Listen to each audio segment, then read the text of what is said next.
I've watched a lot of trash reality shows lately, which really has me wondering, are the straights okay? Are the Allos okay? Because according to these shows, the Allo straights are very much not okay. Hello everyone and welcome back. My name is Courtney. I'm here with my spouse Royce, and together we are the Ace couple. And you know what we don't really have? We don't have any, asexual representation on reality shows.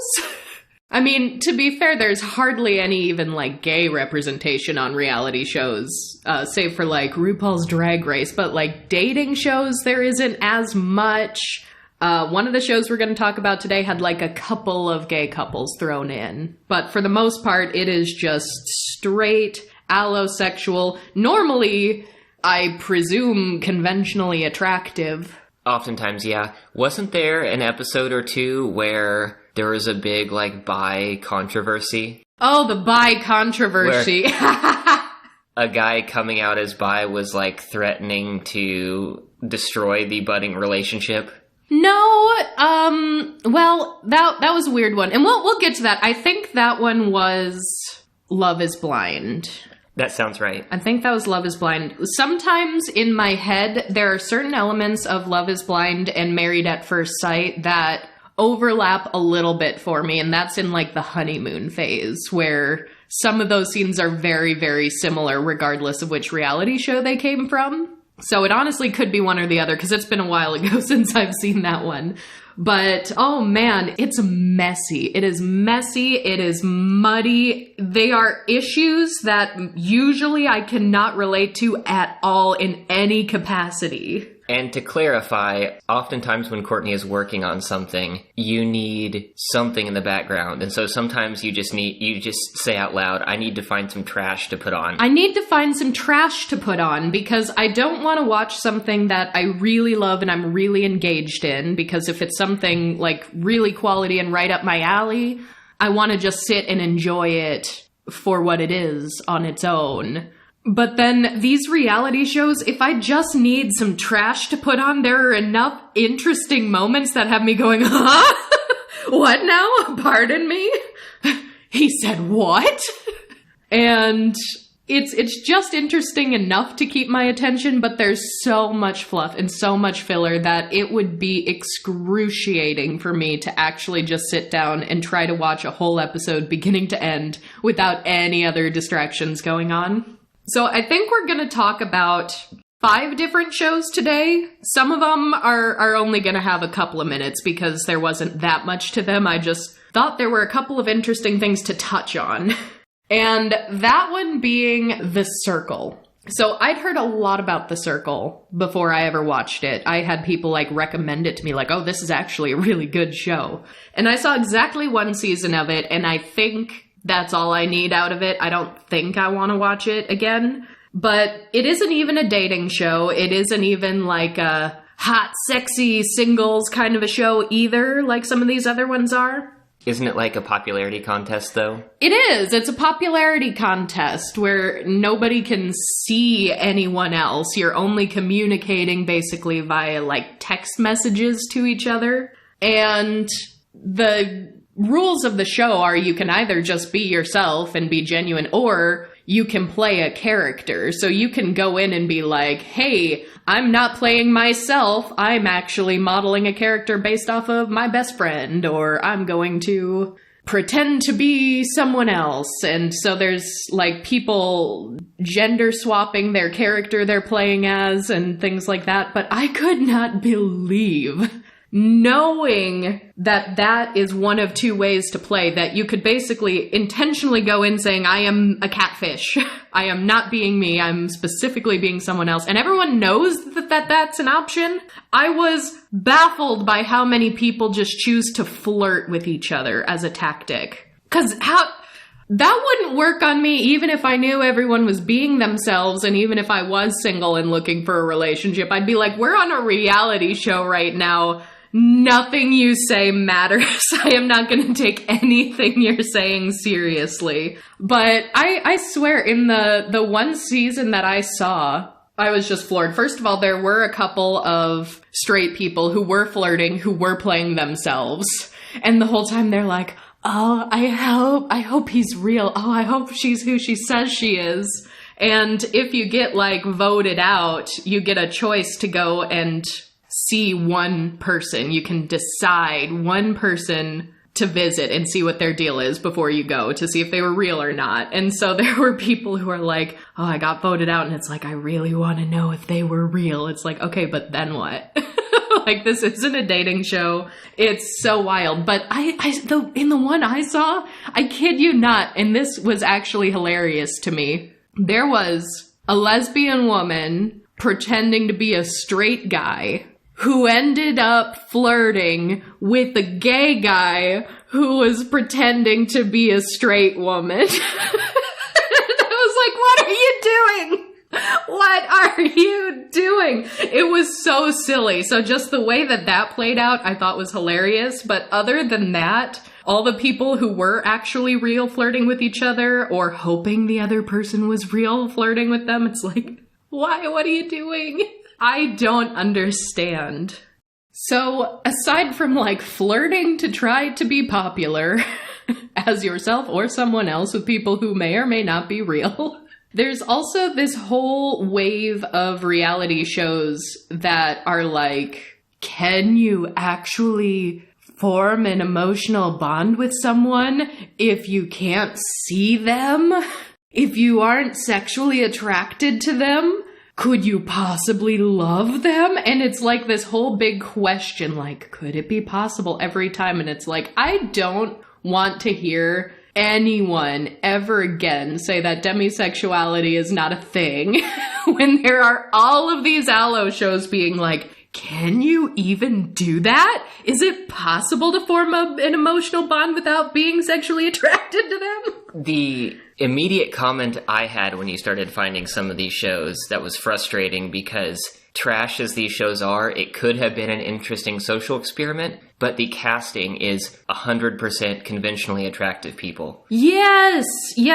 Well, here's the thing. So I had like blocked this show from my brain until you reminded me of it. I was fully not even prepared to talk about this today because I'd forgotten. But there's a show, Sexy Beasts, where they have all these very conventionally hot people who get outfitted in these like really awful prosthetic, like full head, full face, like some of them are kind of animal-based, some of them are like aliens or insects or just like weird zombie creatures. It gets into monsters.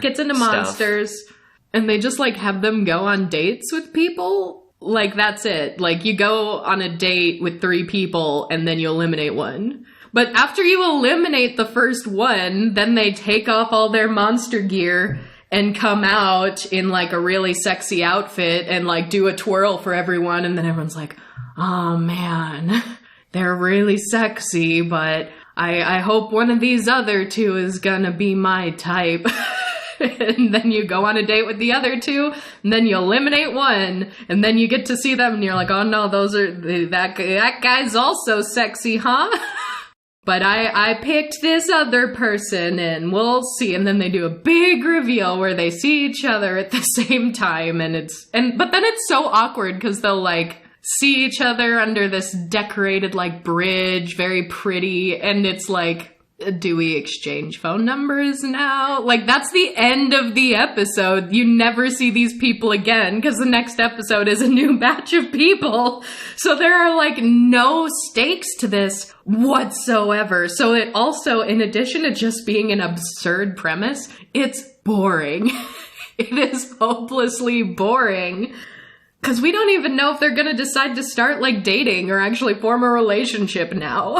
Like, I guess they have the option to if they want, but we're not going to see it. The entire show revolves around the reveal. Yes, yeah, and it's wild. And the thing is, too, I think we did end up putting on every episode that was released at the time we found this show. And what really, really was upsetting to me... Because, of course, they're not going to address this. They're just saying whatever these reality show contestants are saying.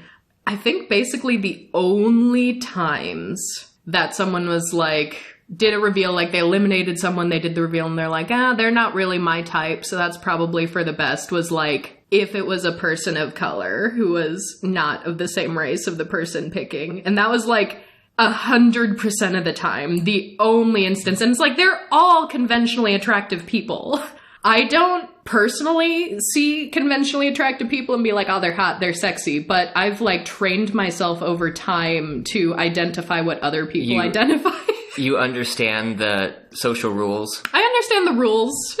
I understand what other people are going for. And so it's like, what are you talking about? Like, that is a sexy woman. She's just black. Like, what are you doing? I hate it. I hated it so much. And then such a boring conclusion. It's like, why? Why this show? And there just wasn't even enough character development either. And there wasn't enough time to sit with each date that's like, I didn't care about a single person. So we just didn't see enough of them. So that was a weird one. But that was also kind of in the genre of like, can you learn to like someone if you don't know what they look like? And it's like, okay. And also in that vein is Love is Blind, which makes a much more compelling reality show than Sexy Beasts, because there are stakes and you have a lot more time with the people. Yeah, instead of having a new batch of people every episode, it's the same group of, is it like a dozen people? I think they start with 15 men and 15 women in the, like, basically blind speed dating phase. Right, but most of them don't enter relationships and drop out. Right, yes. And then the rest of the season is focused on those couples. Yes.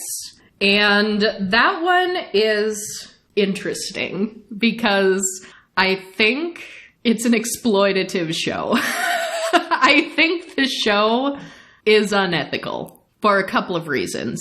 It is better TV than Sexy Beasts, but there are issues with it. And the thing is, one of my biggest issues is that they never call themselves a reality show. They call this a social experiment. And that branding is so done. The hosts do that. All the contestants are like, we entered into this experiment to see if love is truly blind. The social experiment to determine definitively whether or not you can form an emotional bond without ever seeing the other person. And it's like, oh my God, you know that there are actually people that are blind, right? There are actually real life people who fall in love without ever visually seeing the person they're in love with.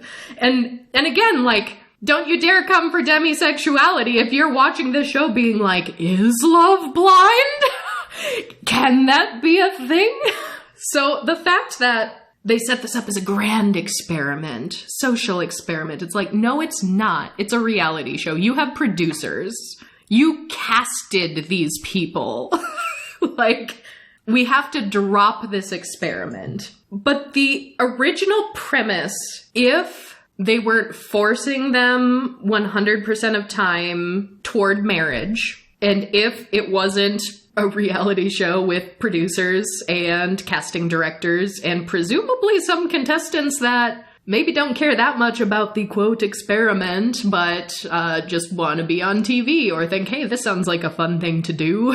If it was just like a service that someone provided, like, you can find speed dating things in places. Like, most major cities are going to have like some speed dating nights in the park or at a restaurant that you can go to try to meet people. If there was just like a service like this where you had two different pods with a wall between and you just have time to quickly meet a bunch of people, eliminate the ones that aren't interesting, and then you can start having longer form dates with other people and try to foster this relationship, I don't think it's a bad premise. I think that's a thing you can and should do. But, Rice, to your point, everyone is conventionally attractive, so they're like, is love truly blind? And it's like, well, we've casted 30 highly sexy people. Like, okay, and the thing is, the first time I saw this, I was like, where are the fat people? Where are the disabled people? Where are, there's no one with a facial difference, a limb difference. Like, there is nothing like that. So they're like, oh, is love really blind? It's like, but the person on the other side of the wall is gonna be attractive, conventionally speaking. And so I reckon the contestants know that if they've ever seen the show before. If they've seen the show before, definitely, but even if they haven't, the men and women are in separate buildings, but you could look at your building and say, hey, this half of the show at least is all conventionally attractive. Yeah, like, oh, all these other women I'm rooming with, like, they're all good-looking girls, And so there's also that. And I was like, if this is a true, quote, experiment, you'd be pulling from a wider pool of people, first of all. But also, it's like, as much as I want to see a wider variety of, body types and types of people in this experiment, I almost don't, because it's also a reality show. And I don't want those people to be, like, mocked or humiliated or turned down for not being attractive. And so it's like, you have to remember it's not an experiment. It's just a reality show. No matter how much they want to push, it's a social experiment. It's not. Cut it out. But even then, even the fact that most of these people are very conventionally attractive, there's still a couple of, like, major skis balls that, like, get in and are, like, trying to find ways to find out what they look like or how much they weigh without outright asking it. Like, one absolute jerk one season comes in and was like, oh yeah, I really love, shopping for clothes for my women, and I love surprising you with, like, a nice dress. Like, what size do you wear? So I know, so I can buy, like, stop it. Or like, oh, I like going out on concerts and, I like being able to put my girl up on my shoulders. Do you think I'd be able to put you up on my shoulder? Like, what are you doing?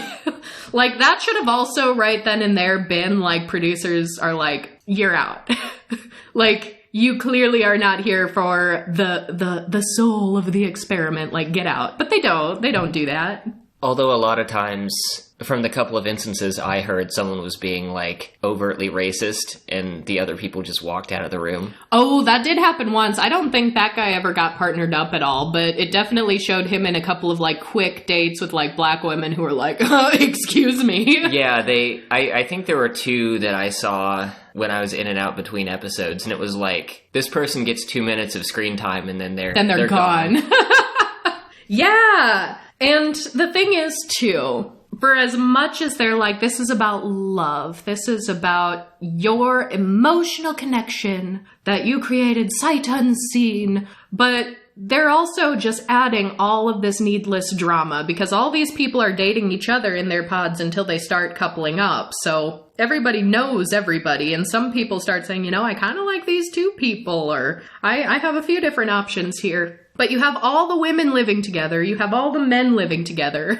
So if two people are dating the same person and you're getting near the end where it's almost decision time, then, like, you have all this tension, like a woman eyeing the other woman as she comes in from the date, like, or like being glad if someone comes back crying. And it's like, it's very weird to have all these people who are essentially competing for a limited dating pool. So you have this, like, scarcity mentality going on here, and you just put them all together and you film them outside of the dates also. It's like, that's also icky. But then after everyone partners up, everyone couples up, and whoever doesn't goes home, then it's like, you propose to them before you see them. So it is always marriage is the end goal, regardless. And it's always straight couples, too. I would love to see, not that I want bisexual people to be exploited, but for the sake of TV, if this was like, if someone made a scripted reality show that isn't a reality show,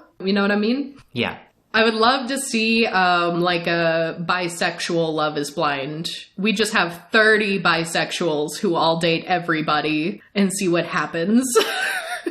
But this is actually the one, I think it was Love is Blind, where one of the contestants was bisexual. And he was a man, and he was very kind of afraid of that, afraid to let his fiance know that he's bisexual. He wasn't sure how she'd take it, if she'd still accept him, if she'd still love him. And like, I really felt for the guy in that moment, but it was also a moment where I was like, if this is something that you have this grave of a concern about, it probably should have come out in the pods during the process, not on the honeymoon immediately after the pods. Because he's just like a nervous, emotional wreck trying to like tell his fiance this. And it was like a shockingly big deal to her right off the bat, where she was like, I just need some time to process this. And she like left and went back to the hotel room. And so this guy is like broken and miserable. And I feel so bad for him. But then you see like a confessional of the fiance and she's like, I've thought about it and I need to support him and I need to talk to him. And so it seemed like she was surprised, but she came around to it and was still like ready to make this work. But by the time she goes back to have this conversation, dude's just like shut down. Like, I have put up all of my walls.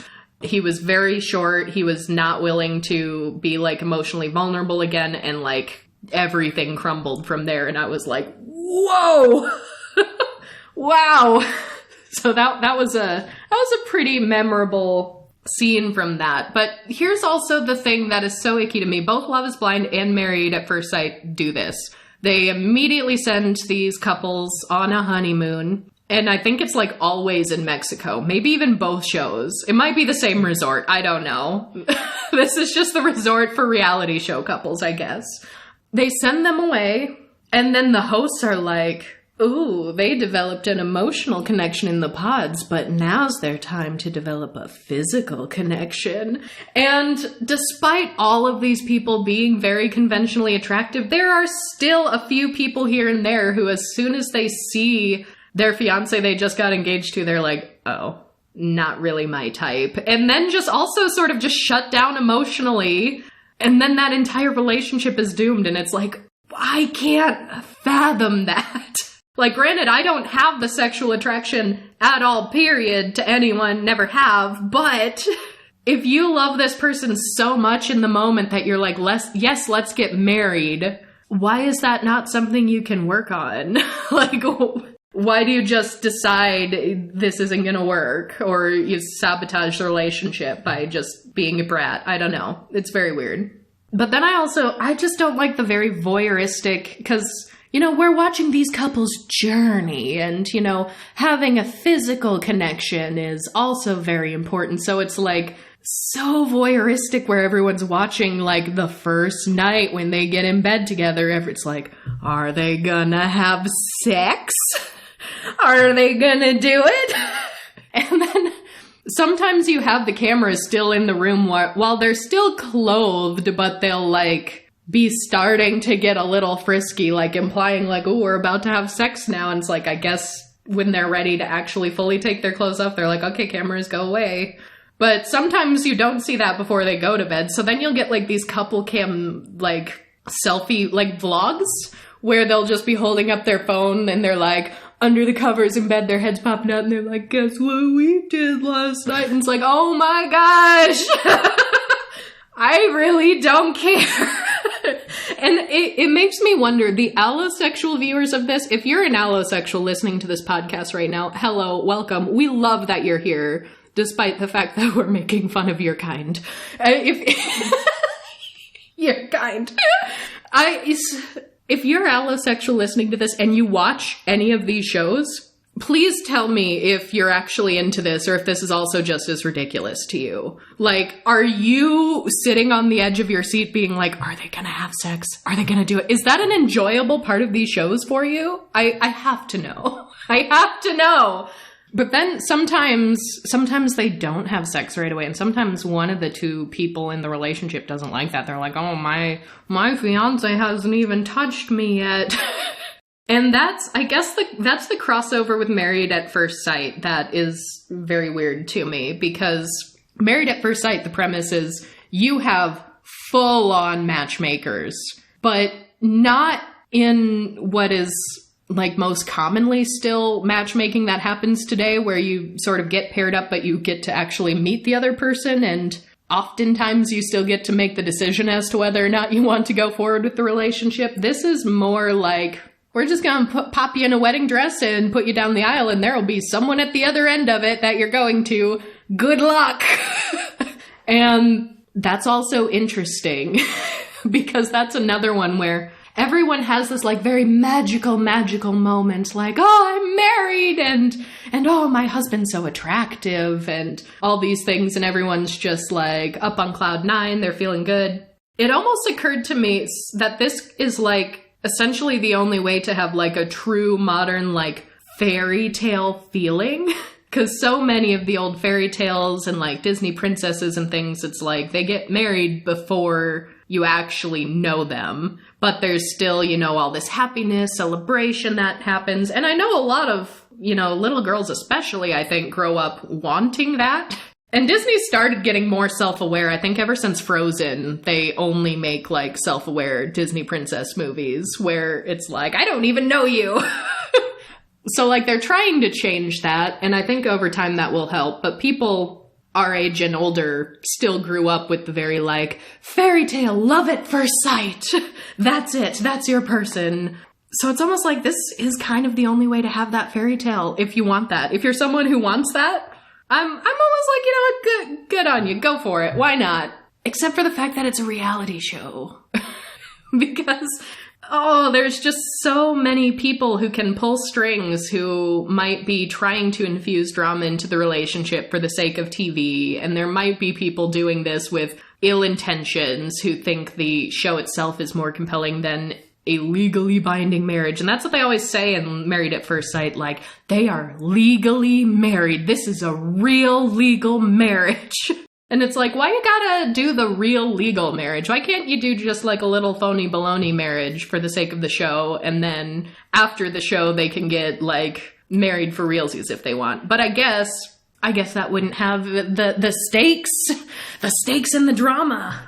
Don't those shows also make a big point of saying, like, this is for life, this is permanent, even though divorce is not that difficult? Well, yeah, all of these shows actually come from a very conservative perspective, where I often find a lot of the people in these experiments are quite religious, or if they are not themselves, they come from a very conservative family. And they are all straight, and they do all want kids, and... for the most part, they're all in their 20s, they're in their 30s, so they are still young. But I feel so bad every time there's a woman in her 30s and she's like, I want kids and I want to have a big family and I'm not married yet. I'm not even seeing anyone yet. And so all like a lifetime of being told like, oh, your biological clock is ticking, like you won't be able to have kids after 40, and don't you want to be a young mom? Don't you want to be a pretty mom? Don't you want to be able to play with your kids and have energy? Like all those things that people say throughout your entire life as a woman. I think in the last season of Love is Blind that I watched, there were even like several women in the pods while they were dating having conversations about researching how much it costs to freeze your eggs. And like egg freezing is a thing. It's extraordinarily expensive and it is not definitely guaranteed to work either. And it's probably pretty painful. Like it's a procedure. I didn't pay attention to any of these shows as much as you did, but I think the only instance that I was aware of people not really wanting to, or having the discussion of maybe not having kids, came from the Japanese season. Which was very interesting, and we'll get to that in a minute, because you and I both watched Love is Blind Japan. That one was better. It was better, it was. And that's why I don't want to talk about it yet, because I want to talk about the trash that is the US versions. And then we can talk a little bit about the differences in the Japanese version. And there are more countries of Love is Blind. Like, I think there's a Love is Blind Brazil, but I haven't seen that one. I actually found out just very recently, in fact, that there is going to be a Love is Blind Sfaria in Sweden. And, I will be watching that. I will be watching that. I hope they're all speaking Swedish. I can't wait. But also, Sweden does not tend to emphasize marriage as much as our culture does here in the States, is a big difference I've noticed between here and Sweden. So I'm going to be really curious to see what kind of people in Sweden are drawn to doing something like this, if they also come from more conservative backgrounds and just sort of what the mentality is there. Because it's also a lot more common in Sweden to have kids with someone that you aren't married to. And not as like a, oops, we got pregnant, but as a just like, yeah, I'm ready to have kids, but we don't need to get married to do it kind of a thing. Less of a social stigma, I imagine, in most places in Sweden. They still have conservative corners, of course, as every country does. But the mentality of this is very... like, we want you to be making a lifelong commitment. They are casting people who are like, I never want to get divorced. I want to get married once. And sometimes it'll be children of divorce. They're like, my parents got divorced and it ruined my life and it messed me up as a kid and I don't want that for my kids. And so that helps for the sake of TV to raise the stakes, but it's also like, it's all people who agree that marriage should be straight, monogamous, childbearing, all these things that we talk about the conservative worldview when we talk about the people who are opposed to asexual marriage or gay marriage or trans people existing. Like, it all comes from the same place of like, marriage is the end all be all. This family is the backbone of society. So despite the fact that they are, you know, openly talking about sex and in the beginning dating multiple people before they couple up, like, it's still very conservative undertones. And I wonder if that's something that the average viewer can even identify. Probably not.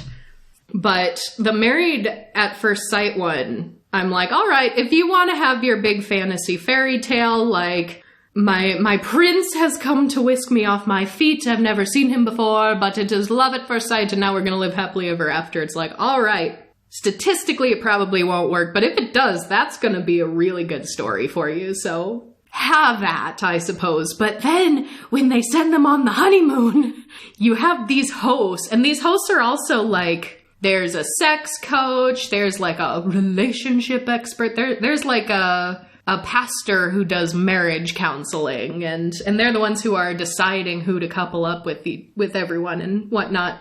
They're looking into the camera and they're like, ordinarily, the honeymoon is where couples go to consummate the relationship, but our couples have only just met for the first time.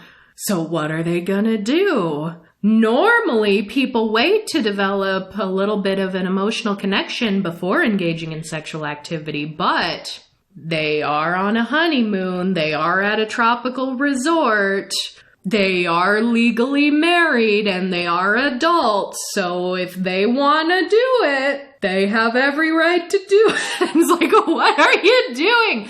And that's what gets me too, because there'll be these, it's usually the men, sometimes the women will engage in this a little bit, but it's normally the men that I see talking differently to the men than they do to their new wife that they get, because there'll be men who are like, bro, are you gonna have sex on the honeymoon? And they're like, of course! Goddamn right I'm gonna have sex on the honeymoon. Like, that's my wife. If my wife won't have sex with me on our own damn honeymoon, then that marriage is over.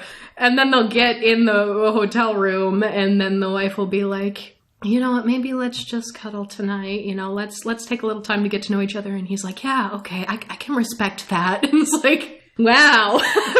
And sometimes they do have sex right away, but then you get the silly little vlog like, what did we do last night? Oh, I don't know, but it was good. It's like, what are you doing? It's so weird. So yeah, those honeymoon phases are the weird ones for me. But Love is Blind has this extra twist thrown in on the honeymoon where you're also honeymooning with all the other couples. So it's people you have either roomed with throughout this entire process. Maybe you even dated the same guy. Maybe you were even fighting over the same guy for a certain period of time.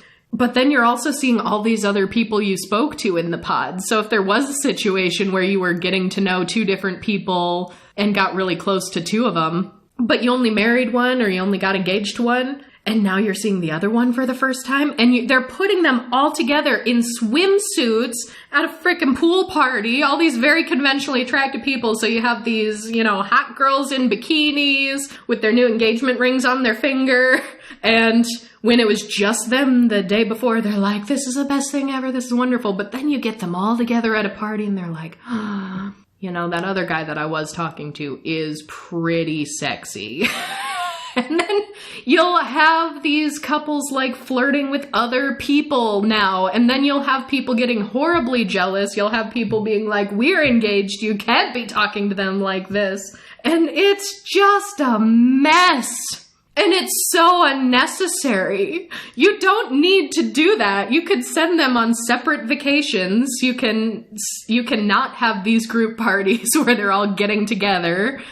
It's great TV. It's a hot mess. It is hot garbage. And the thing is, too, like, we know there are editing tricks happening. And in fact, like, in these shows, they always have the same, like, solid color, like, wine glasses that they're always drinking out of. And those are provided by the show, and they drink them on the honeymoon at the resort, in their apartment, when they move in together, like, anytime they're drinking something. And that's so they can edit things in any order they want, and people won't be looking at, like, oh, the glass is full in this scene, but then it cuts and it's completely empty, and then it's back again. Like, that's why they do that. They do it so they can do editing tricks. So the thing is, as much as I'm, like, getting invested in, take the bisexual controversy, for example. At first I was like, man, that woman was really out of line. But then when she's like, no, I thought about this and I want to make it work, then I'm like, man, he's out of line. He just shut down and they're not even going to talk about this and make it work. And so you're like going back and forth over who you side with, I guess, as if you have a say in anything. That's the other weirdest part of here. Everybody is watching and just judging these people, but you're judging them based on what the producers are showing you. So I always have to remember, and everyone should remember, like, you're not seeing the whole story on any of this. There is always more nuance that is not going to get shown to you in reality TV. So it is weird anytime a couple does have, like, a fight or a falling out. It's like online groups are going to start picking sides and start defending who's right, who's wrong. And it's weird. It's so weird.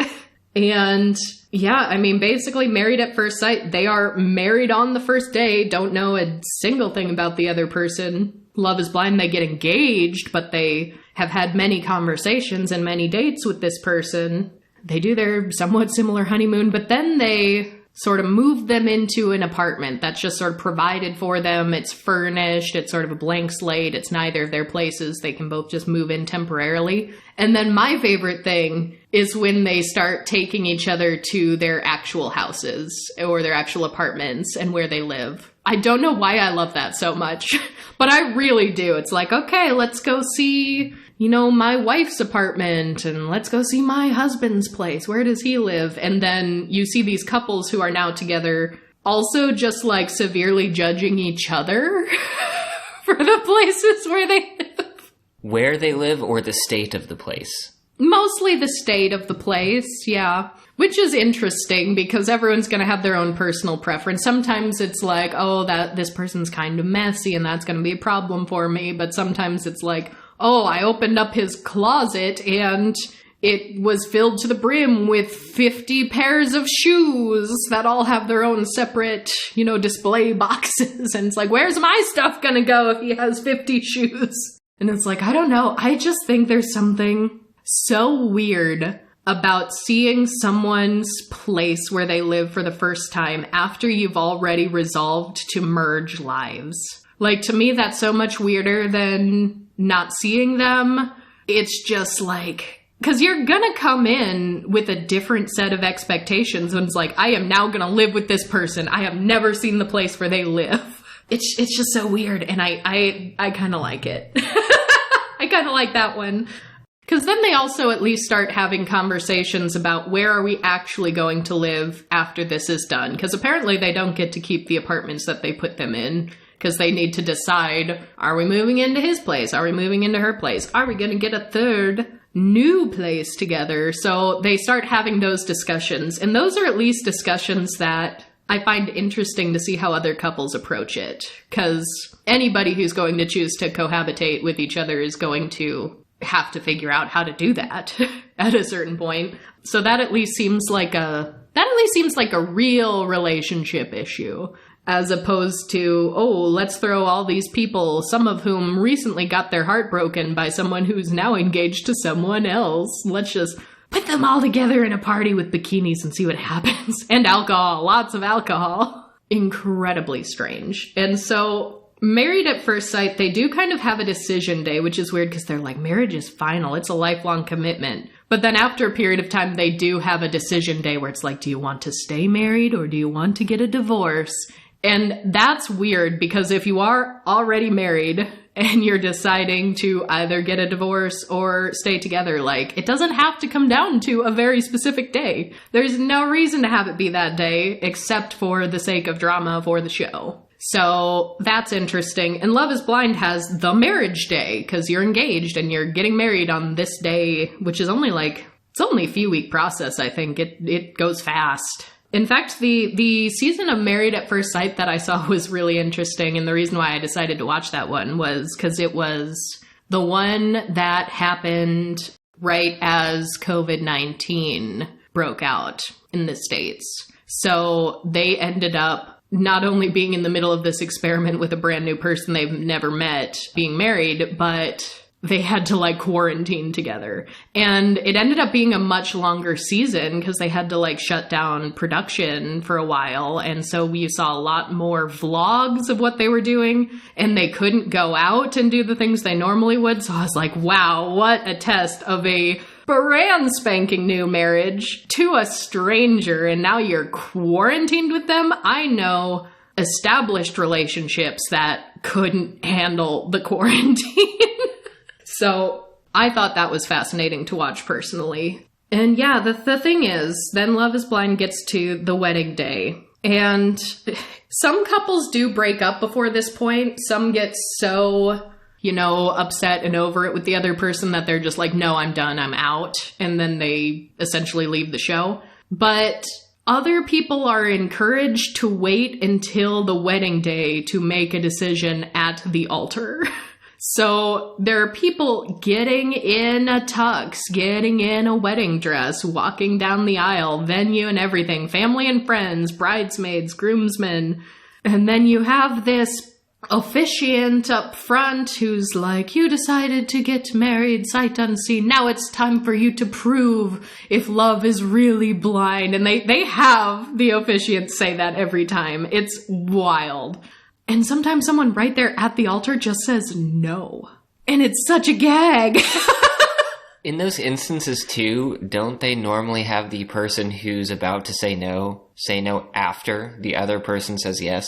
Sometimes it usually seems to work out that way, but I wonder if the producers kind of get a temperature check on them individually right before it happens and try to manipulate that in some way. But it's wild. The first one I saw was so melodramatic and poorly edited. So it was this couple, I don't remember their names.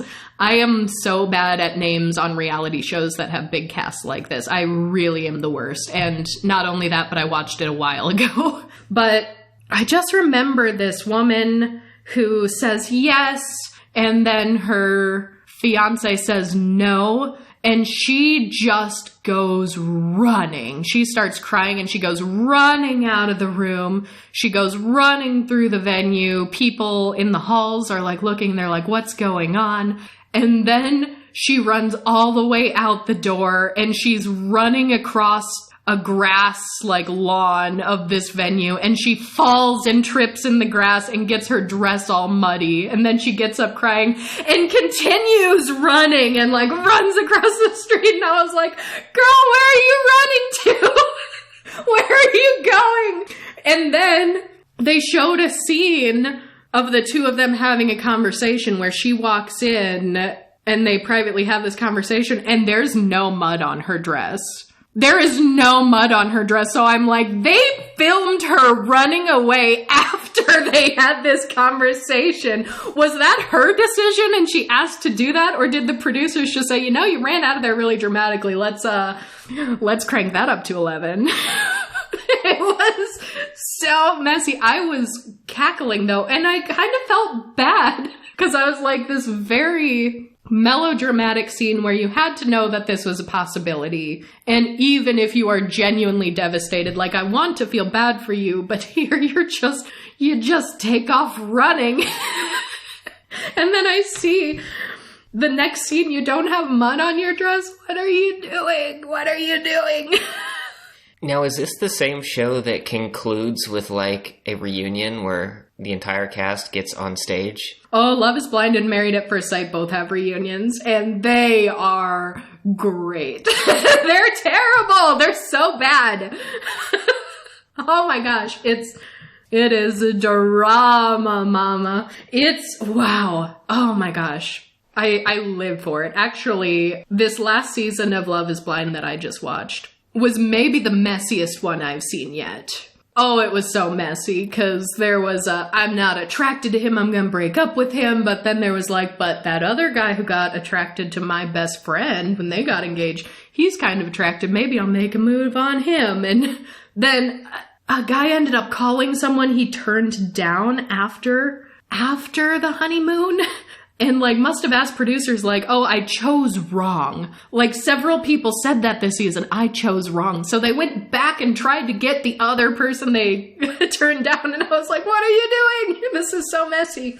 So they must know how big of a mess this is going to be, because coming up soon, I heard that the finale, like the reunion episode, is going to be live on Netflix. And by the time you're listening to this episode, it's probably already happened. So you can probably go back and watch it, but I was like, Netflix doing a live reality show reunion? Oh, they must know this is gonna be gold. They must know.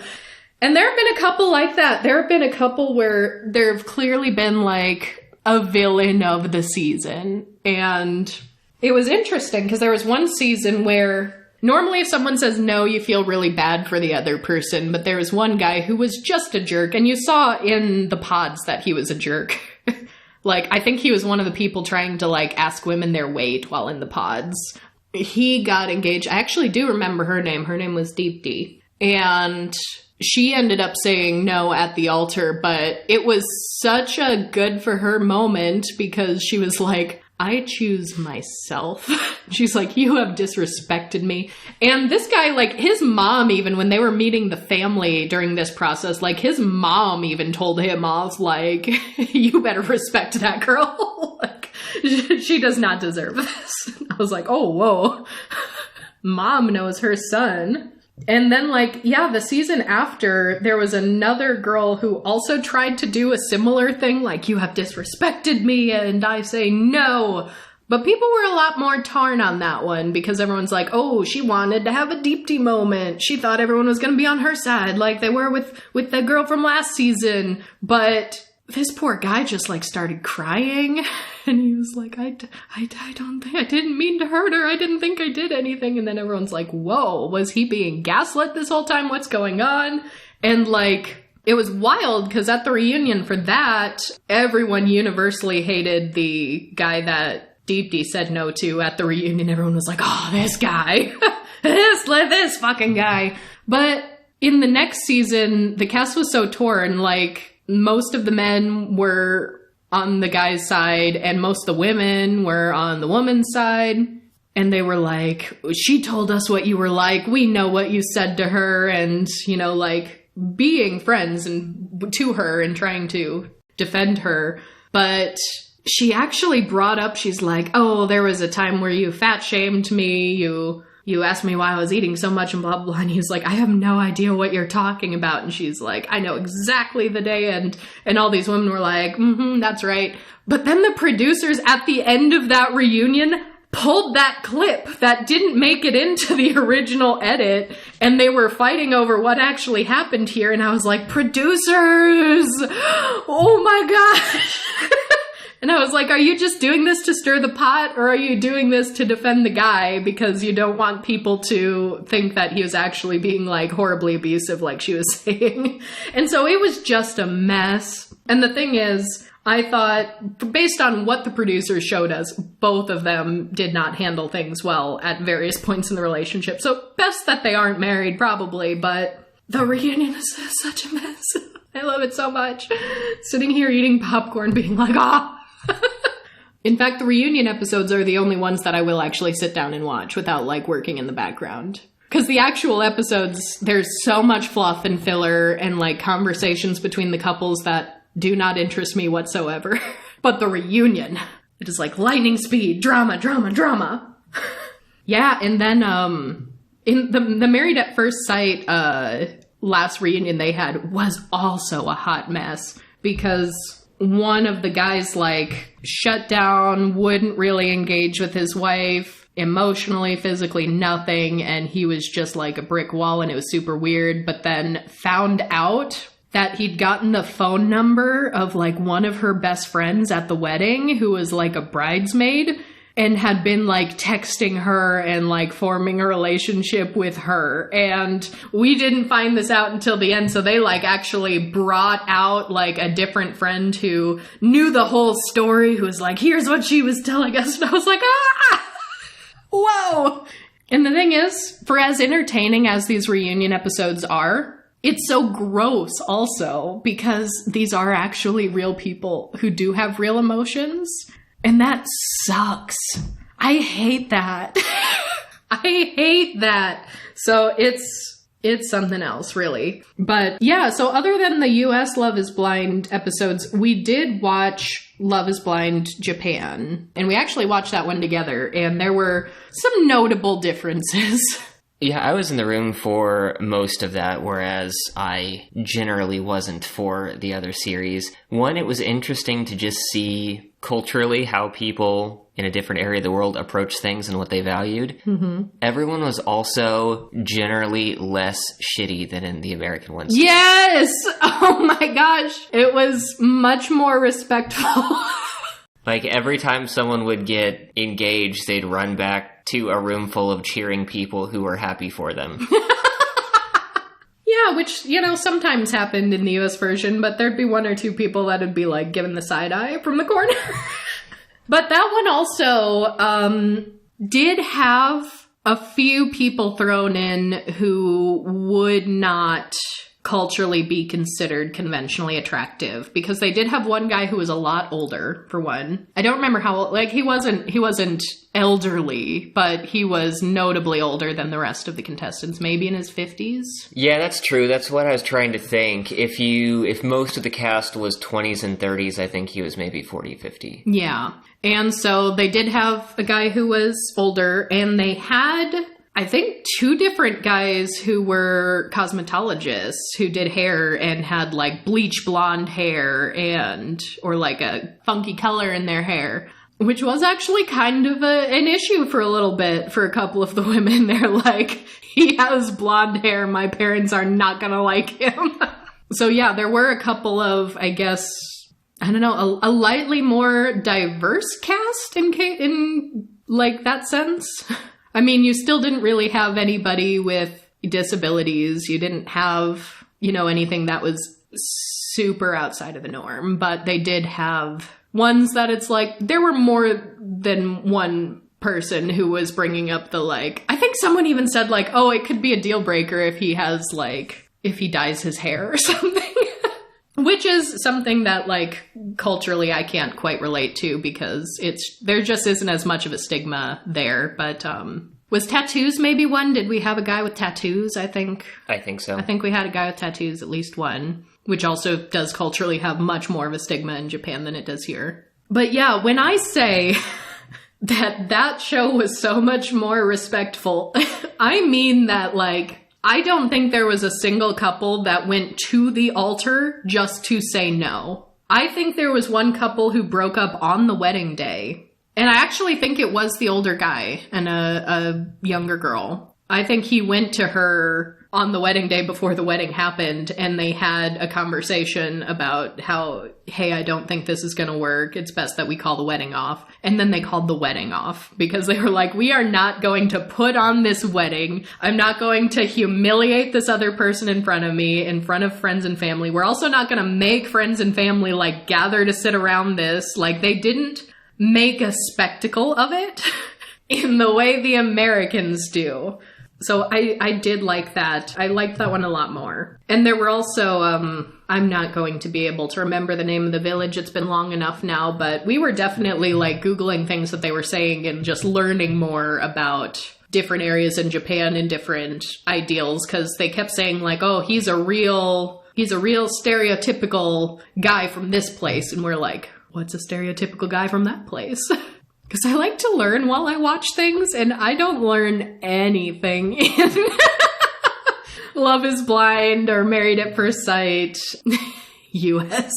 Yeah, I can't remember the names either, but there were more than one, like, prefecture of Japan where there are apparently social stereotypes, like being more conservative or something like that. Yeah. More traditional. Yeah, and that's what we found. Like, when we were looking up the place in question, it was, like, very conservative. Traditional values. So we're like, okay. I see what you're saying now. And I don't recall, do you remember, did they ever make sex a thing in that show? Like, in the US version, it's always like, are they gonna have sex? And if they don't have sex, it's a big point of contention, and it's a big issue, and... I don't remember it being as overt or prominent. Yeah. I don't think they completely sidestepped talking about that aspect of relationships either, but it definitely wasn't brought up as much. Yeah, it wasn't as big of a focus, and if there ever was a mention here and there, it didn't seem as voyeuristic. I don't know, you're just taking these very intimate moments in people's lives, and I'm not even just talking about sex, I'm talking about all of the intimacy that comes with forming a relationship. It's like, and you're just putting it on a reality TV show for millions of viewers, and it's very weird to me.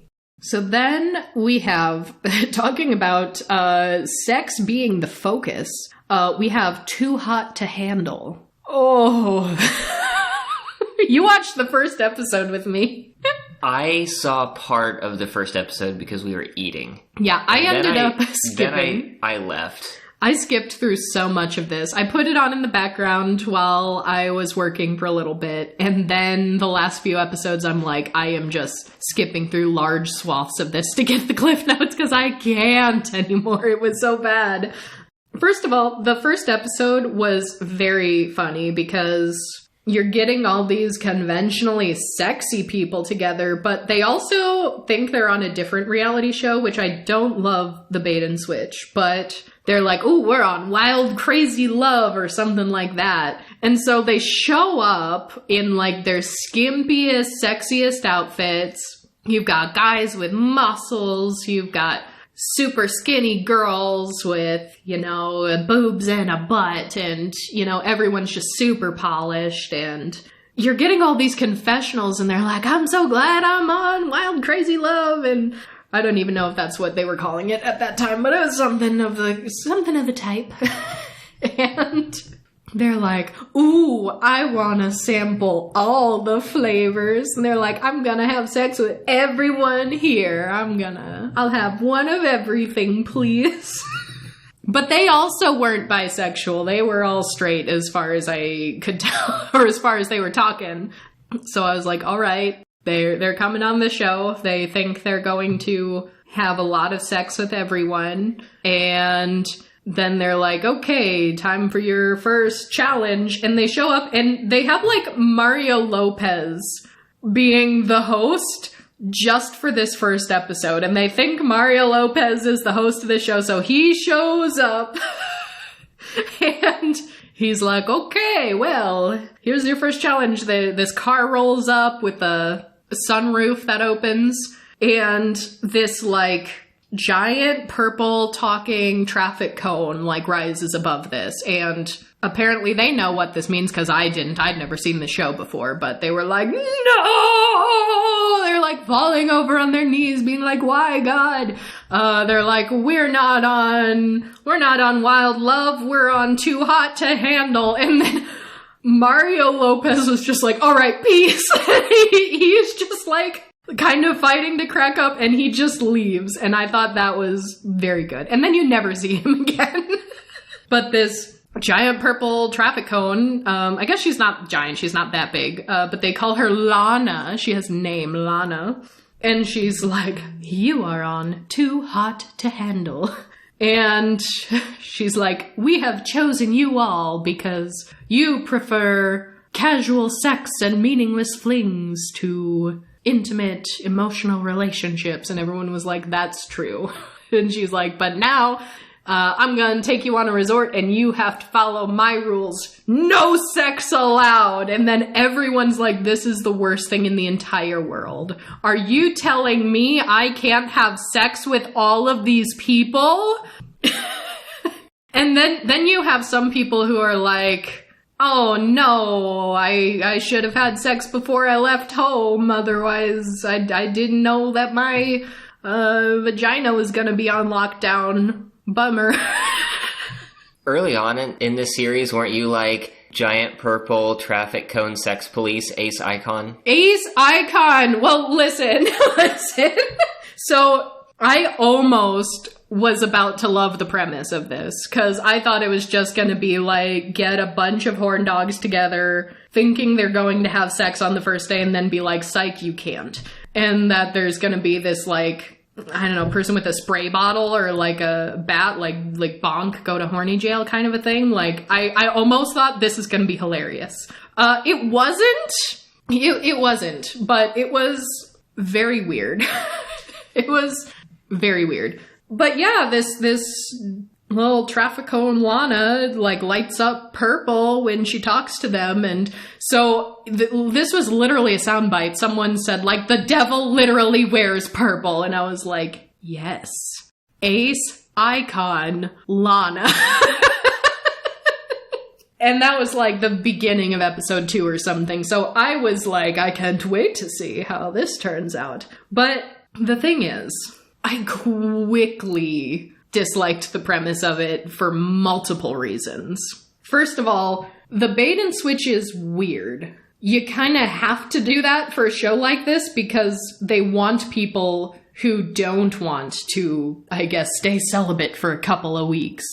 They want people who want to have sex because the show is basically fighting your urges. So they need to get people who are fighting their urges. And I was thinking like, I don't know if or what kind of like psyche evals the show had. I've had a number of friends who have been on reality shows before. And so I know some reality shows do have like a psychological evaluation that they put all the contestants through during the casting process to make sure they can like mentally handle it. And I don't know enough about them to know if they're good, if they work. Like I can't talk to that at all, but I was immediately thinking the way these people were talking, I was like, I don't know enough about sex addictions to be able to identify it or talk to it too much, but I do know that there are some people who do have or have had sex addictions that can actually be like, I am making life-ruining decisions. I am making bad decisions that can be very detrimental to a person. And I wasn't sure that this show was necessarily being sensitive to that. And I was like, do any of these people actually have what could qualify as a certifiable sex addiction? And if so, why are you doing this to them? So it's like, what's the line? How do you find people who just really like sex, but don't actually have like, I guess, disordered behavior? And how do you not exploit people in that? So I got very weirded out by that early on, because they basically announced there's a $200,000 prize pot that someone's going to win at the end of this. But if you break a rule, we're taking money away from the pot. And so like the very first day, 5 out of the 10 contestants made out. So they like immediately lost like $3,000 per kiss. And then Lana's like, well, you're breaking my rules real bad. So now the fines have doubled. I learned a new phrase while watching this, actually. I said I like to learn things while I watch, but I could have gone without this, I think. Have you ever heard, Royce, the phrase heavy petting? Yeah, that's a pretty common one. Is it? Yeah. Well, I've never heard that in my life. I had to Google it. They were like, no kissing, no heavy petting, and no sex. And I was like, heavy petting? What? I was like, what is that, a massage? No, it is, well, maybe kind of, no. No, it is not. How is it pretty common if I've never heard anyone say that before? I feel like I heard that phrase used for long enough occasionally, like I knew that it existed, that I don't know when the first time I heard it was. I was probably a teenager or so and just heard it, I don't know, in media. Heard someone say it to refer to something in a softer way, I guess, instead of being explicit. No, that was news to me, so... Any listeners out there, tweet at us and tell me if that's new to you. Maybe I'm the only one. Maybe I'm the only one in the world who hasn't heard this phrase. But yeah, so the thing is, it's not just horny, sexy people can't have sex. And that's almost why I don't like it. If it was just that, I'd almost think it was funny. But this Lana is like, I want you to foster deep emotional relationships. So she's like... all of you prefer, sex and flings and casual things to like real intimate relationships, but we're going to change that while you're here. We are going to focus on the emotional relationships. I want you to form emotional bonds. And so... Is Lana a licensed therapist? Well, here's the gross thing about it. There were some like pseudo therapeutic like workshops that they were putting them through, which was really gross. It was very weird because, first of all, aromantic people exist, and it's not inherently a bad thing to prefer casual sex to romantic relationships. So these people didn't even know that this was the show they were going to be on, so no one opted into this. Nobody chose to enter into this program. And it's like, yeah, some of the people did admit, like, I have been, like, really shitty to people in the past. I have ghosted people. I've been really disrespectful to people. And, like, we don't know that all of them have been like that. We don't know that. So it could just be someone who genuinely does just, prefer sex to romance or isn't looking for a relationship right now. And there's nothing wrong with that. And we have no reason to believe that these people do have an issue like that, let alone the fact that they want to change or want to overcome it. So that got very, very, very icky very fast. But then to go back to, this is like pseudo therapy that they're putting them through, but also like, do we know for sure that these people don't have sex addictions? Because they get to Lana's resort and they're like, okay, here are the rules. They make them couple up immediately and sleep in the same bed together, like the whole time.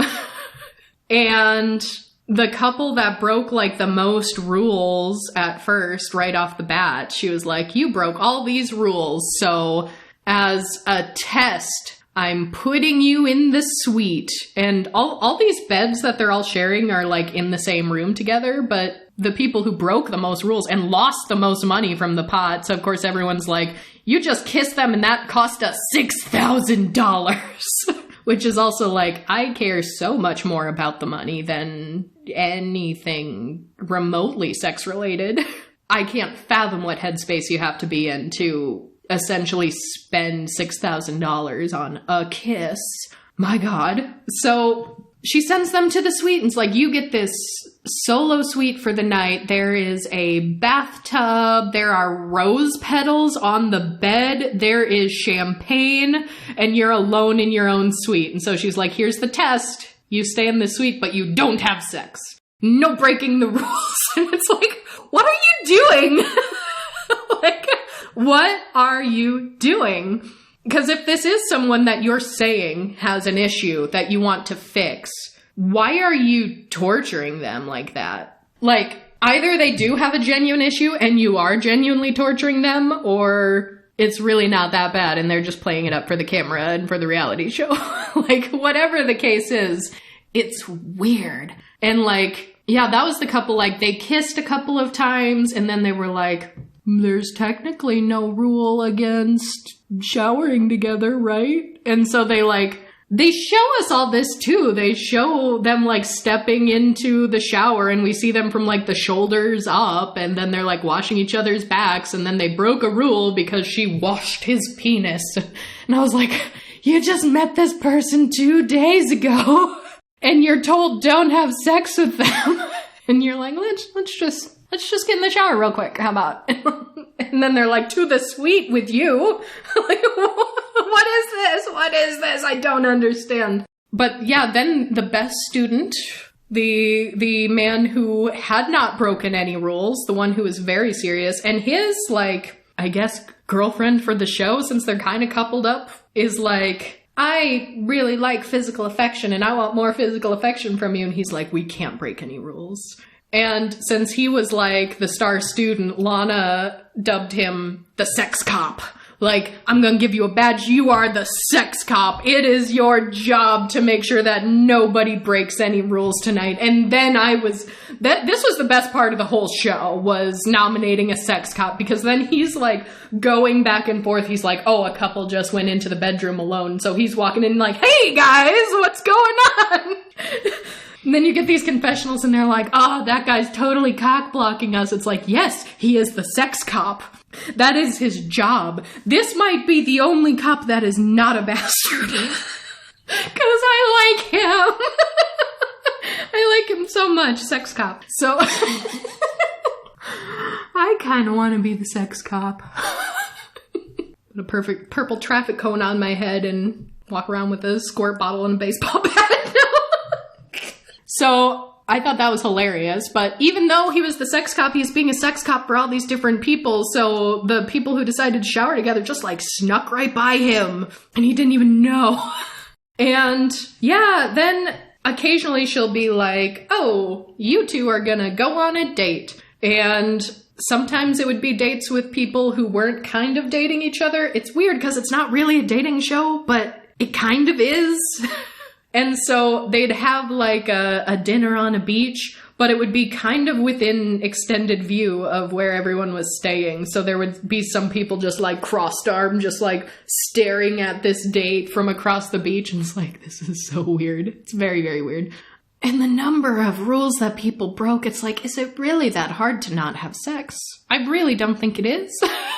But I guess you get all these like things online that are like, would you stop having sex for an entire year for $1 million? And then people who are actually like, oh, that's a really tough one. Like, is it? Is it really? Those are the situations where ace people look at this and they're like, wow, we really are just an entirely different species, aren't we? But yeah, and it was, so these like pseudo therapy things were also just very gross and weird, because the first one was, let's channel your sexual tension into something that's more creative and more productive. But this manifested as these couples like getting paint, and they're like, okay, paint each other's bodies where you're in like swimsuits, like bikinis and swim trunks, and you have these couples painting each other, and then you just like writhe around on a canvas with your bodies. And so people are like painting each other's butts and like slowly painting. They're like, oh, this is so sexy. And she's like, yeah, but channel that energy into making art, not having sex. It's like, what are you doing?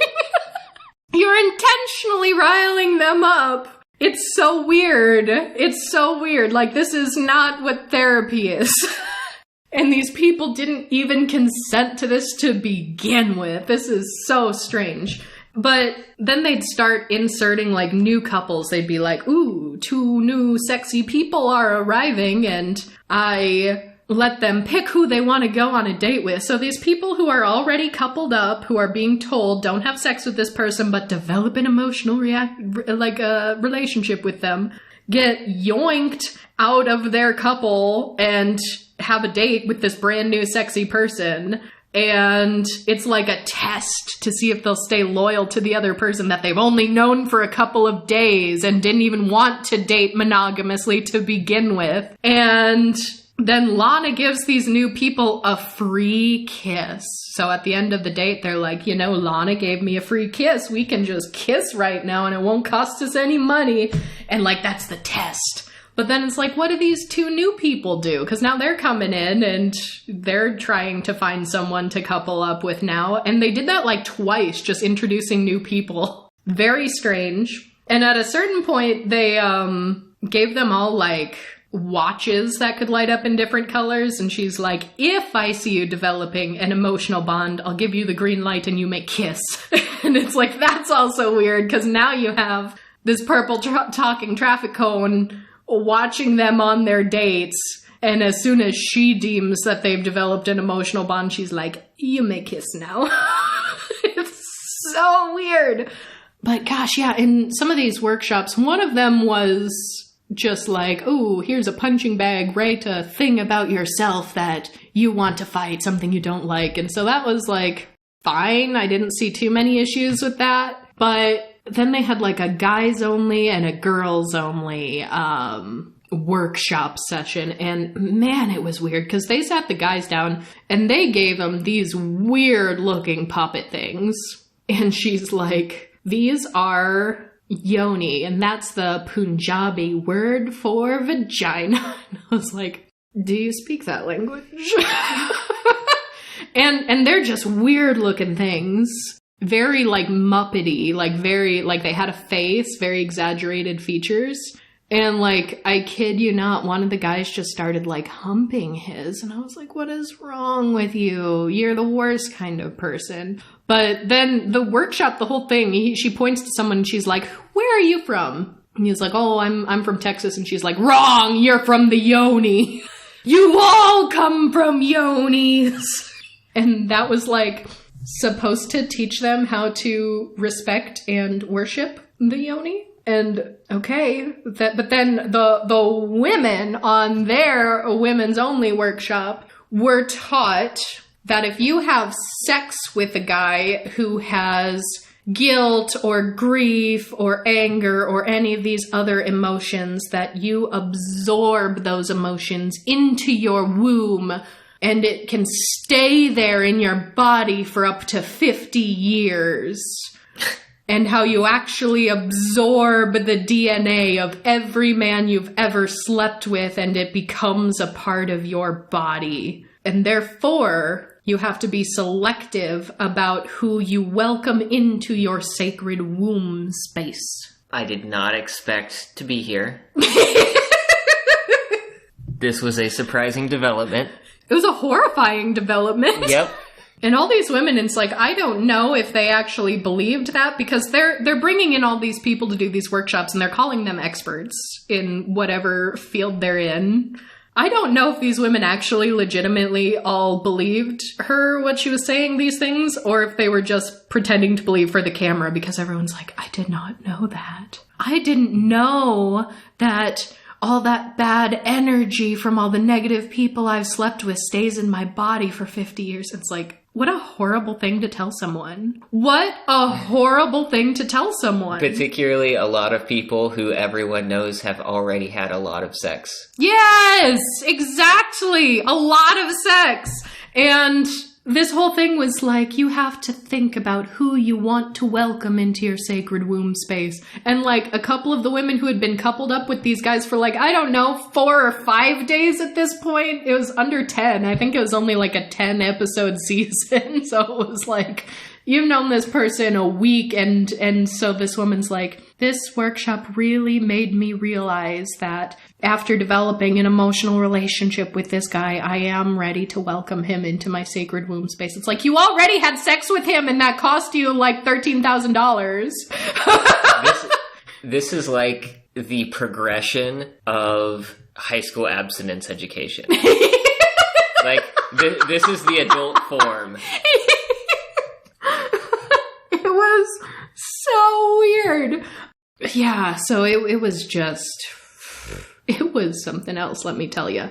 And Yeah, I really didn't like it. I didn't like forcing monogamous romance on people who don't want it and didn't ask for it. I don't like the armchair psychologist role that the producers are playing by picking these people and saying, you have a problem, let's fix that, as a premise, by doing all these very pseudoscientific, like, workshops to try to help them. And it was very, very gross. I will not watch another episode of it. I wanted to finish the season just so I could talk about how it ended, because I was like, wow, how many times are they going to break the rules? They ended up with a pot of like $89,000, down from $200,000 in the span of 10 days.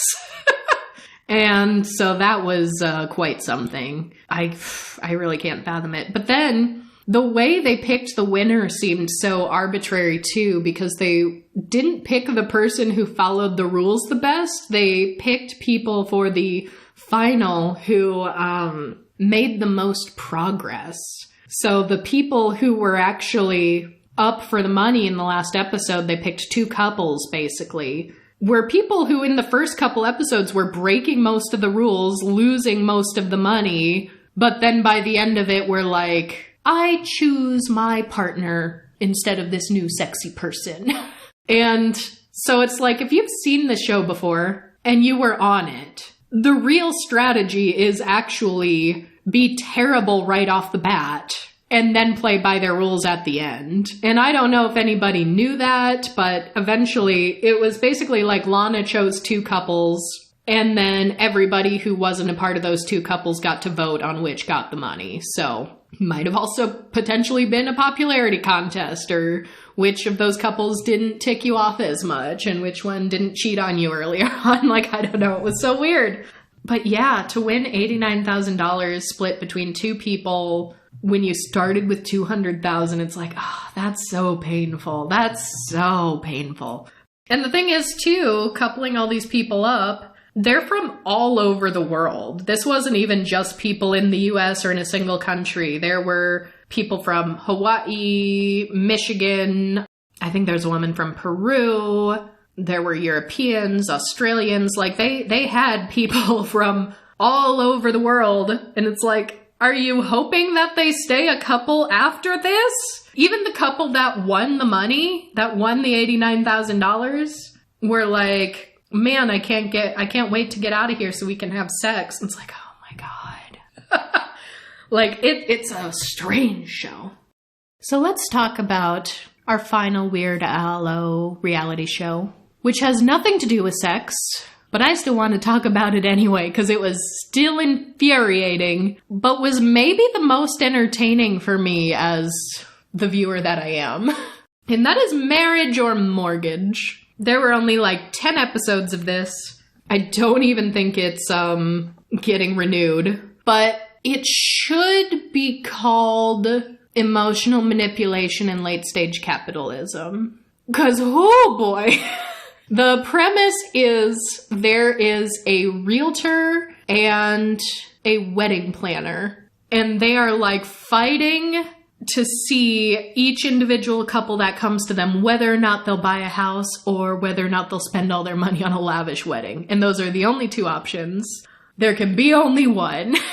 And so these couples come in, and they're couples who are doing pretty good. Like, they are all middle class, if not better, because they've all got, like, enough money for a down payment on a good-sized house. They're like, we have $30,000 saved up, and we are pre-approved for mortgage, and we want to get married. So they're like, should we put our $30,000 on a down payment towards a house, or should we spend all of that money on a wedding? And so...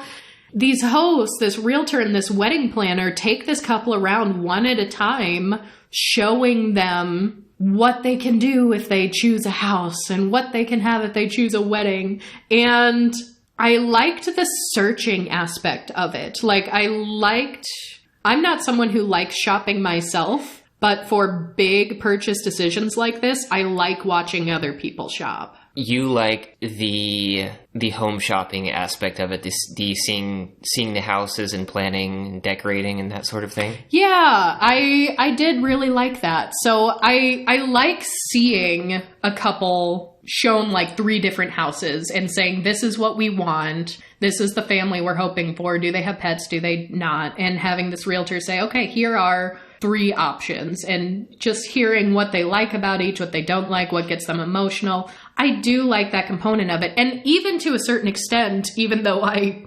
vehemently disagree with spending $30,000 on a marriage versus putting it on a down payment toward a house, I did used to work in the wedding industry. Like I worked at 2 different bridal shops. I was a part of, helping shop for wedding dresses, helping plan a number of weddings. And I loved those jobs at the time I had them. So there's even still a bit of almost a nostalgic component to seeing people like shop for wedding dresses. Even though I don't really watch things like Say Yes to the Dress either, because I've tried it and it's like, the reality show gets to me too much. I can't do it for too long. But here, seeing the comparison, I thought was an interesting premise, because here you get to see the bride shop for her wedding dress, but then the next day she's going with her fiance to see a house, and they're thinking of their future together in this house. And I like seeing the comparison, because to me, I think the house is the obvious decision.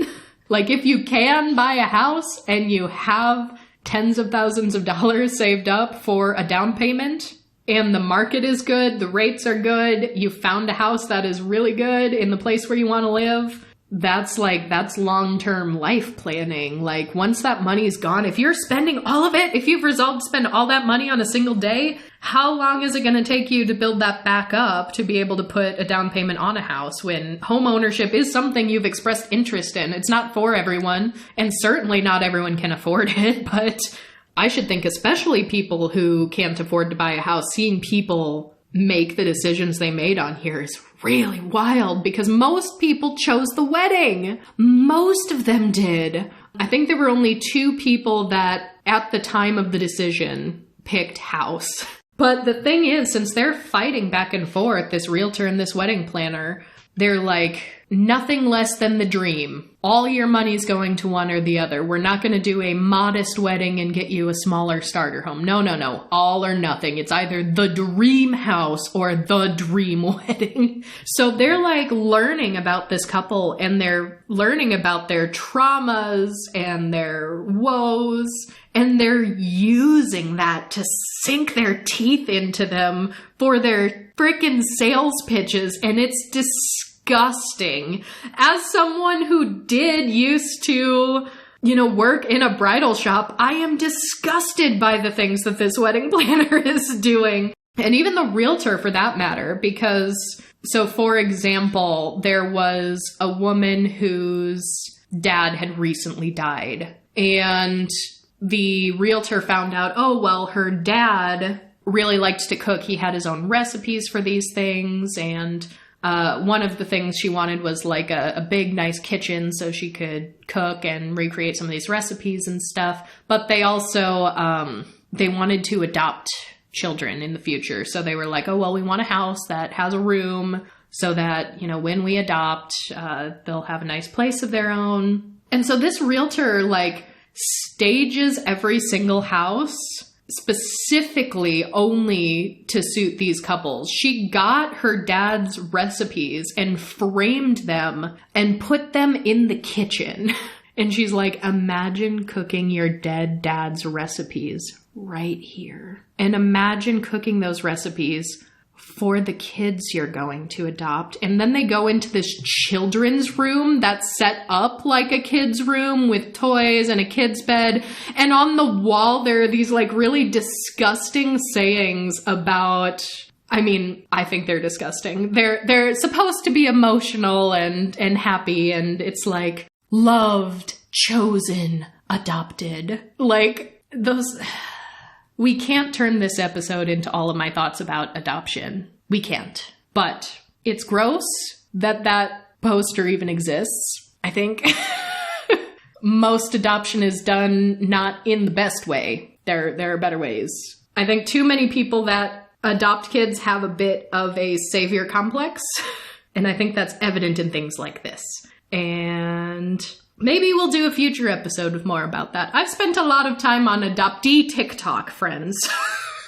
Actually, I spent a little time there and then did a lot of other research. I also have many friends who have been adopted who have a variety of opinions on the matter. So it's not always as happy and kind as people like to talk about it. And so, first of all, obviously these people are like crying. And then you have these like cut scenes with the realtor and the wedding planner who are like playfully fighting and bantering back and forth, and like, I really think they're gonna pick the house because I put her dad's recipes there and she can really start to visualize it. And then the wedding planner's like, oh, well, wait till you see what I've got up my sleeve. And then she takes the bride wedding dress shopping, which is almost always a very emotional thing, which is something I've observed firsthand. Front row seats to this. Nearly every person I've ever put in a wedding dress will cry when it's the dress that they're going to pick. And part of that, I think, is socialized into us. I was going to say, I think that I am definitely the odd one out in this show because the entire premise of a wedding just does not make sense to me on any level. Mm-hmm. Yeah, well, we didn't have one. Mm-hmm. We put a down payment on a house instead. But yeah. So that's our bias. But even in weddings that I've been present at for friends and family, and throughout media representation of weddings, which there are so many, I have never understood the fascination with a wedding dress. It's pageantry. It's theater. And I eat that shit up. Like, I acknowledge that it is a performance, but I like that. So I totally also get where you're coming from, where you're like, what's the reason? Because when you add the expense on top of it, it's like $30,000 on a single day. Oh, that's... And these are not people who have that kind of money. These aren't multimillionaires who aren't going to miss that $30,000. These are people who have saved up this money and will need to now spend several more years saving it up again. So it's just weird. But yeah, then this, wedding planner comes out, and while she's in her dress that she picked, while she is crying already, while she's saying, I wish my dad could see me in this dress, she brings out, she's like, I made this for you so you can use it on your wedding day. She pulls out this nice like lace handkerchief that's embroidered with her dad's name on it. And that's the moment she gives it to her. That's so gross. Like, the extent of the emotional manipulation when I was selling wedding dresses was like, I think this is my dress. So it's like, okay, let's bring out the veil now. Let's put the veil on your head. Then once you put the veil on their head after they think it's their dress, then like flood works. They're like, yes, this is it. I see it. This is the whole vision. This is the fantasy. But like, why are you doing this? It is emotional manipulation, because now you're getting their emotions so high and then you're saying you can only pick one. Which is why most of the couples went with the wedding and not the sound financial investment. Because it wasn't just, hey, we're going to help you make your decisions. Weren't both sides trying to throw in things to monetarily incentivize picking their choice? Oh, so yeah. Like if you did buy the house, it wasn't just, hey, we've helped you go through the realtor process. Like, you were getting extra stuff. Yes, yeah. Because on decision day, like, they'd set the couple down. It's like, all right, you already saw a few different houses. You already saw, the venue you wanted, the dress you wanted, the food, the catering that you wanted, all these bits and pieces that go into wedding planning. And they were working within budget for house and wedding. So occasionally there'd be something that they'd really want that even with their budget, they'd be like, we can't quite afford that.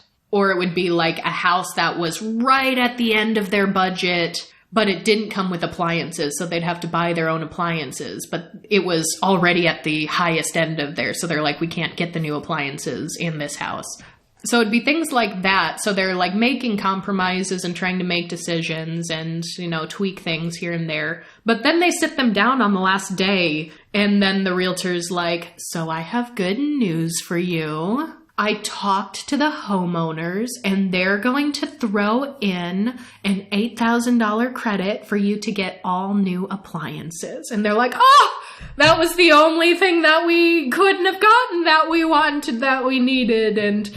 But then the wedding planner would come in and be like, I spoke to my friends at the catering and they are going to give you half off of your alcohol and they're going to throw in these curtains that you wanted absolutely free. And they're like, oh, that's everything we wanted. Or you wanted a food truck at the end of the day, but you couldn't afford the food truck. Well, guess what? I got you the food truck. And, all these things. Or, I really like this house, but there's no, privacy around it. There isn't a fence or anything. They're like, well, guess what? We're planting hedges for you. And so in the last minute when it's time to make decisions, they're like, I got this cheaper. I got this for you for free. Oh yeah, well, I got this for you for free. And they're like fighting and going back and forth. So then this couple's like, wow, what a tough decision. This is our dream home, but at the same time, this is our dream wedding. And they almost all picked the wedding. And it kind of pained me. But even the one that picked a house, and I think this was the right decision, but it was, again, emotional manipulation through and through, which admittedly I think was easier for the wedding, because weddings are already just like high emotions. And everything that's high emotion that comes with the house, there is like, okay, well, I'm a homeowner. That can be very emotional for some people, but there isn't pageantry with it. There isn't the whole like grand reveal, getting dressed up to the nines, having that special moment in the photos. Like, it was very like life planning, investment, place to live, or a memory, but a cherished memory that you'll have forever. There was even a couple that had kids that brought their kids to look at houses, and these kids were like choosing out their rooms and everything, and they picked the wedding, and I was like, why did you bring your kids house shopping? Because their kids like share a bedroom. They don't have their own rooms, and they were like, if we get a house, you're gonna have your own rooms, and they're like, no, we're gonna do the wedding. Then you shouldn't have taken your kids house shopping with you if this was ever going to be on the table. I thought that was a very strange decision. And some people who turned down the house were like, we're in a cramped apartment that's too small for us and doesn't even have laundry. And they're like, okay, well, here's your dream home. But they're like, yeah, let's do the wedding. What are you doing? So one of the couples that did pick a house, they were very particular about things they wanted. They wanted to be close to her family because he was actually about to be deployed. He's in the military. And so they were like, well, we kind of want to get married before he goes so that we, are a married couple. We can have that moment and that memory before he leaves. But he was also like, I want to set her up in a house so she can have her own house and have a place to be safe while I'm gone and while I'm not here. And her grandfather had just died, and her grandfather meant like everything to her. And so this wedding planner doesn't even say, hey, this is a thing we can do. She's like, here's what we can do to honor your grandfather at the ceremony. And she pulls out a box and opens it, and doves fly out of it. Like, she staged the doves. Someone had to pay for those doves. Just to show her. She didn't even just say, oh, well, we could have doves fly out. She's like, she had to show her, and she's crying, and she's like, that would be beautiful to release doves for him. It's like, that's so gross. That's so gross. But then they were very particular about things they wanted, and they wanted to be close to her family because she said, oh, my grandfather always said that like family is life's greatest blessing or something. And she's like, so I want to be close to family. And the realtor couldn't quite find everything to their specifications that was within the proximity to family they were looking for. So she found an empty plot of land that was like right around the corner from her family's house and brought them to this empty plot of land and was like, I want you to picture it. We've had like blueprints drawn up. We will build a house on this plot of land with everything that you wanted, this, that, the other thing.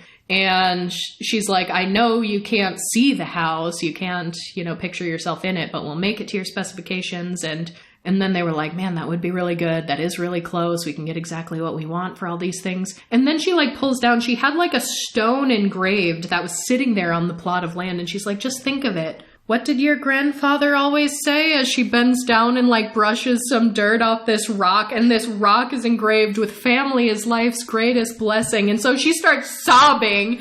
She's like, you're right. My grandpa would want me to be close to family and want me to have this house where we can start our own family. And I was like, this is so gross.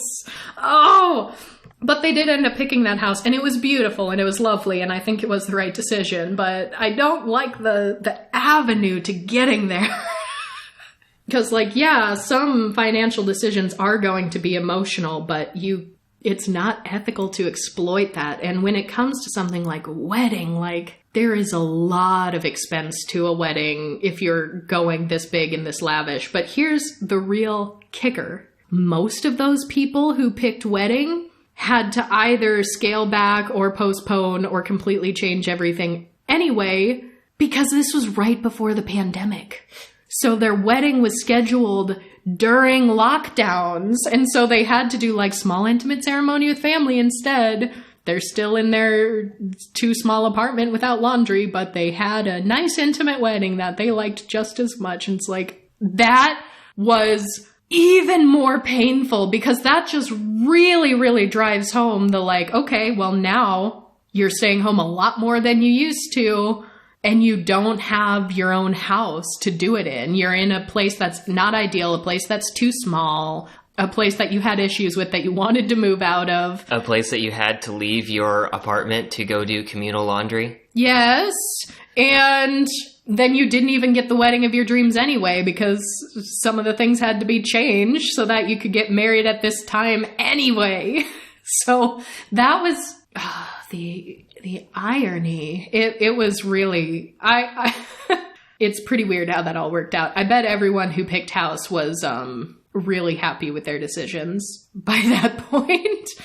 But this is the show that did at least have like a couple of gay couples. I think there were 2 lesbian couples who both picked wedding. One of them really surprised me. One of them was an older couple, and one of the wives was actually a like pastor at a local church that was like obviously really LGBT inclusive, was sort of a community leader in her area.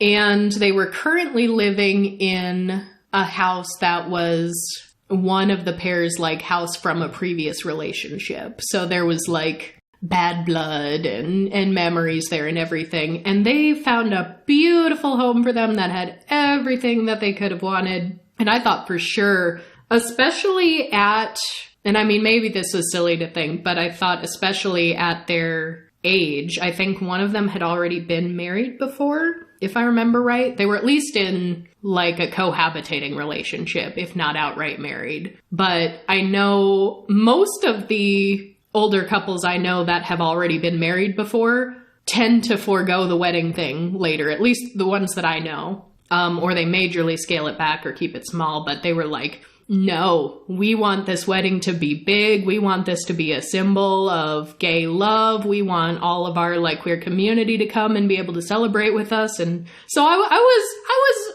more okay with that, because I was like, yeah, okay. And I think they did have a more reasonable living situation than some of the other couples did. Some of them just like really hated the place they were at. But, you know, most of the other decisions, it was kind of painful to watch. It really, really was. So yeah, I think those are all of the weird Allo reality shows that I have watched lately. I watched them so you didn't have to. Which the last one, not necessarily Allo, but still, even the very concept of the wedding and the way that goes is very structured. It's very, even if it isn't heteronormative, it is still very nuclear family, monogamous, sort of the status quo that we live in. Well, and also just the tradition of a wedding. Yes. But yeah, for as infuriating as it was, and for as kind of funny or sad, depending on how you look at it, that most of the people who chose wedding didn't get to have the wedding that they signed up for in the first place. I think that might be the only show of these ones that I would like gladly watch another season of. Just because that's so much more up my alley when it's more of a financial situation, shopping with a lot of options, an already established couple that's planning their own life and their own future. I find that a lot more interesting than the drama of relationship issues in these other shows. So I guess we personally, the two of us, we have our answer, mortgage over marriage. But, Royce, is love truly blind? I don't like the nature of that question. I reject that question. I guess I will be watching Love is Blind Sweden whenever that comes out. I don't know when it's coming out, but it will eventually. I've also been watching Drag Race Sparia and love it. Absolutely love it. Very, very happy. Forever grateful to SVT and my VPN. But at any rate, that is all for today. So we will see you all next time.